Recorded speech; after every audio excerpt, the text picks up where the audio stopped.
Hey everyone, it's BDC again, and today I'm doing a Empyrion-based video for the game Empyrion Galactic Survival. And what I've got here in front of me are two of my defensive tower and platform collection bases. They're two defensive towers. They're literally called defensive tower Mark 1 and Mark 2, the Mark 1 being smaller than the Mark 2. These guys were the first tower bases I ever built, and I've modified them since. It's been probably 9 months to a year since I did these guys. And these guys are built strictly for base defense. I've got larger ones that are in the collection that are much more expensive, that dish out a lot more pain than these guys do. So these are kind of an earlier to mid-level option. If you've got a small base build and you're finally out of that harsh survival thing, and you've got some materials, you've got your first driller, and you're able to get some iron and silicone and copper, and the bare essentials fairly quickly in large amounts, then these are the guys that you can use for a base defense until you go to a very, very large base. These guys are pretty simple. It's just a combination of cannon and sentry turrets. I try to deal with two aspects of defense. One of them being the obvious. We want to be able to defend against small vessels or HVs or anything, and that's where your cannon turret's going to come in. The other being small critters. If you want these things to destroy prey, go after players, then you have the flexibility with the added sentry turrets in there. These guys are made entirely out of armored concrete. I'm one of those guys who says spare no expense when it comes to building something like this. I want them to be hardy and tough. I have all the core critical blocks layered in armored concrete, so they're going to take quite a bit to penetrate and get through.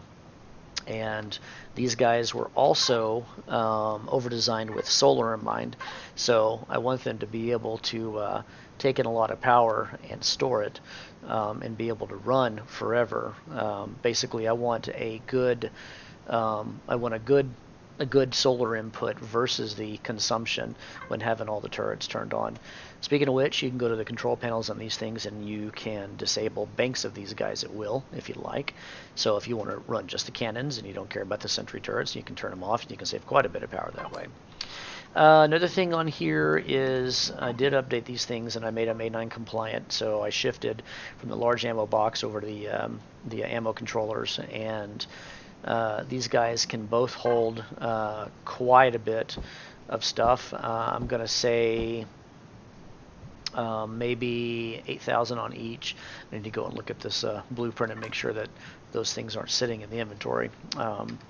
So I think with 16,000 volume, oh geez, that's probably 12 to 24,000 cannon shot you can have in this thing without looking at it. I have to throw that in there to really get a more precise number on it. But these things can hold tons of ammo. So basically, as I do with these other towers and platforms that are in this collection, I want these things to be extremely low maintenance. You place them down, you let them sit in the sun for a little while, bake, and get some solar power built up in the battery, throw some fuel in it, throw all the ammo that you need in there, and then you just leave them turned on and leave them alone. And maybe occasionally go over there to look and see what the fuel tank's like, to see whether or not the solar has been depleted for whatever reason or another.